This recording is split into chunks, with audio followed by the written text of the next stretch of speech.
Hello, my name is Jennifer. If you could capture an image on canvas from outer space, what would it be? Over. Hi Jennifer, if I could capture an image from outer space, what would it be? Is that correct? That's correct. Over. Well, that's a good question. I'm not sure. There's a lot of things I'd like to capture. Every time we look out the window and we see the beautiful Earth, there's thousands of pictures every day that I wish I could take. It's every moment is more beautiful than the next. So it would be really, really hard to pick one part of the Earth or one scene. We have pictures of the oceans, pictures of the land, the stars, the aurora, the lightning storms below, the different weather that we see, the sunsets, the sunrises. It's all beautiful. Hello, my name is Mamriz. Why did you become an astronaut? Over. Well, when I was a little kid, I saw the first moon landing, and that inspired me to become an astronaut, and it inspired me to study math and science and to become a pilot. And so it's something that I always wanted to do since I was a young child. Hello, my name is Micah. When you were training to become an astronaut, was there anything you had to work especially hard on? Over. Well, Micah, we do a lot of different training in simulators, a lot of classroom activity. We fly aircraft to keep our skills.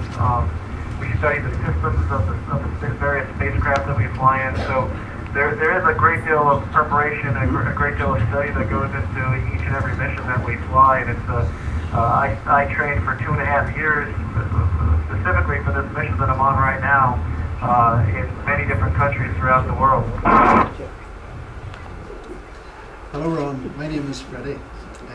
Do you as a crew, as crew members, ever get any feeling of the speed that you're travelling whilst doing it? Over. Now I am in the service module of the International Space Station, and there's 6 windows looking down at the Earth, and as I'm talking to you, I can see the Earth moving by at 7 kilometers per second. So it's definitely, when you look down at the Earth, you definitely have the feeling of the speed that you're traveling.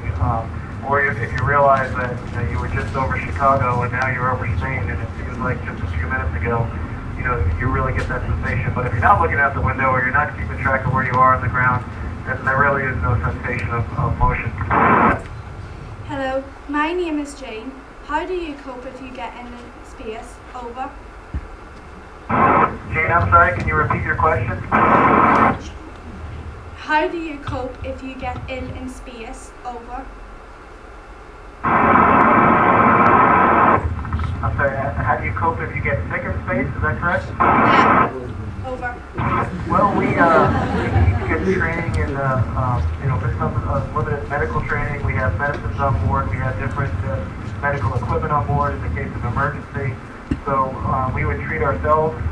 We have a launch here in about 15 hours of our next group of crew members that will join us. And one of the crew members, Satoshi Furukawa from Japan, is a medical doctor. So it'll be nice to have him on board in that case. Hi, my name is Kira. What's the strangest thing you've seen or experienced in space? Over. Alright, Kira, let me think about that one. But as I'm thinking about it, because we're probably going to lose communication here in a second, after I flew on Space Shuttle Discovery 3 years ago, and after our flight, we got the privilege of visiting Northern Ireland and touring around and going to some of the schools there, and it was a very, very wonderful experience. So I wanted to make sure that you all knew how much I appreciated the hospitality when we were in Northern Ireland a couple of years ago. And the weirdest thing, I think probably one of the weirdest things, or maybe the most beautiful thing is, the other night I was in the cupola, and when I opened up the shutters of the cupola, I could see the aurora and the southern lights, and it was just absolutely spectacular. I've seen them before, but not like this. They were very, very close, and it seemed like just waves of dancing luminescent vapor, and it was just absolutely incredible. We've got 350 left. Hello, my name is Jason. How do you go to the toilet and where does the waste go? Over. Well, Jason, on Earth, we use gravity to help us when we go to the bathroom, but basically, to make a long story short, anything that we use gravity for on Earth, we replace with basically air currents. So we have fans away from our body. And ultimately, the solid waste gets burned up in a cargo ship as it comes back in the atmosphere. And the urine we recycle and drink, turning yesterday's coffee into today's coffee. Hello, it's Jason again. What feelings go through your mind when you look into the vastness of space? Over. What goes through my mind when I look to the vastness of space is, you can't really look at the vastness of space without seeing the Earth in there and just hanging in that blackness. And it's really an amazing, feeling to think that we're all on this planet together, riding through the universe on the spaceship we call Earth, and that, it's really, a sobering thought to think that we're all, riding on this thing together. And I wish everybody could see that and see how we're all, on the same, what I like to call fragile oasis going through the universe. Hello, my name is Cathal. What is it like sleeping on the International Space Station, and do you have any difficulties with it? Over. Well, on my shuttle flight, I did have some problems sleeping because it was very hard to get used to. But once I got used to it, it's very peaceful and very comfortable. Because unlike on Earth, where you're constantly tossing and turning, because something is pressing into you in an uncomfortable way, in space there are no pressure points, and you're just simply floating, and it's a really nice, peaceful sleep. Hello, my name is Laura. What career path have you taken to be an astronaut? Over. Well, Laura, there's many different walks of life that are possible to become an astronaut through. Many different paths. We have scientists and engineers and pilots and teachers and medical doctors. Very, very many different types of career paths that have led people to become astronauts. I think what they all have in common is they really enjoyed what they did. They really loved the work that they were doing, and they became the very best they could be at those professions. Hi, it's Jennifer again. How do you relax on board the International Space Station? Over. Jennifer, I'm sorry, how do we like what on the International Space Station? How do you relax on board the International Space Station? Over.